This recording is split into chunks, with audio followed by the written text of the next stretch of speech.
Crispy chicken தான் சாப்பிட்ருக்கோம். ஆனால் இன்னைக்கு கிறிஸ்பி எக் சாப்பிட போகிறோம். ரொம்ப க்ரன்ச்சியாக செமையாக இருக்கும்.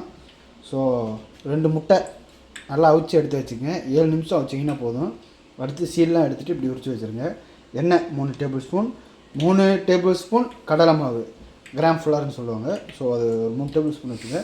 1/4 டேபிள் ஸ்பூன் மிளகாத்தூள், ஒரு பிஞ்ச் சால்ட்டு, பிரெட் கிராம்ஸ் இருந்துச்சுன்னா ஒரு 4 to 5 table spoon bread grams எடுத்து வச்சுங்க.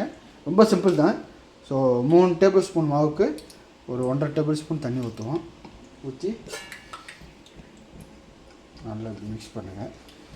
ஸோ இது எந்த ஸ்டேஜில் இருக்குன்னு பார்த்தீங்கன்னா, இந்த ஒரு 2 முட்டையை உடச்சி ஊற்றணும்னா பீட் பண்ணோம்னா ஒரு மாதிரி இருக்கும். அந்த ஸ்டேஜ் வரைக்கும் இது பண்ணிங்கன்னா போதும். ஸோ அதாவது பார்த்தீங்கன்னா ரொம்ப தண்ணி ஆயிடக்கூடாது. ஓகே ஓகே, இந்த ஸ்டேஜில் இருந்தால் போதும். பாருங்கள். ஸோ இப்போ இதுலேயே சில்லி பவுடர் ஆட் பண்ணிடுவோம்.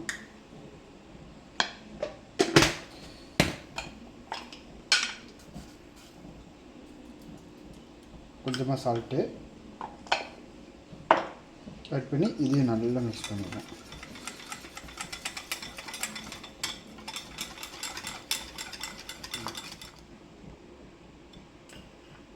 ஸோ சால்ட்டு செக் பண்ணிக்கங்க. செக் பண்ணிட்டு நல்லா பீட் பண்ணிட்டு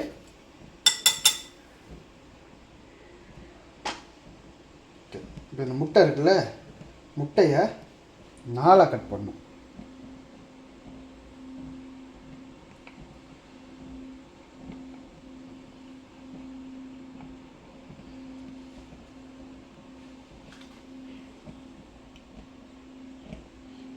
ஸோ 2 கட் பண்ணியும் போடலாம், 4 கட் பண்ணியும் போடலாம்.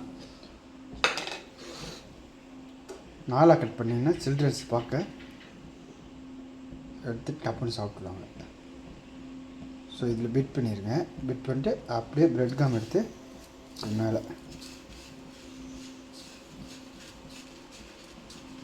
வச்சுட்டு எண்ணெய் வந்து பார்த்தீங்கன்னா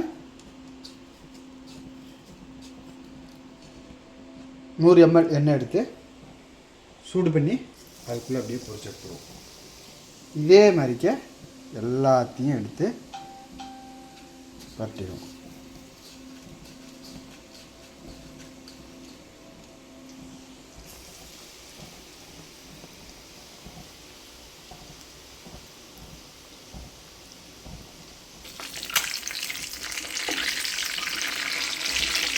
ஒரு 1 minute பொரிச்சு எடுத்தோம்னாலே போதும், நல்லாயிருக்கும்.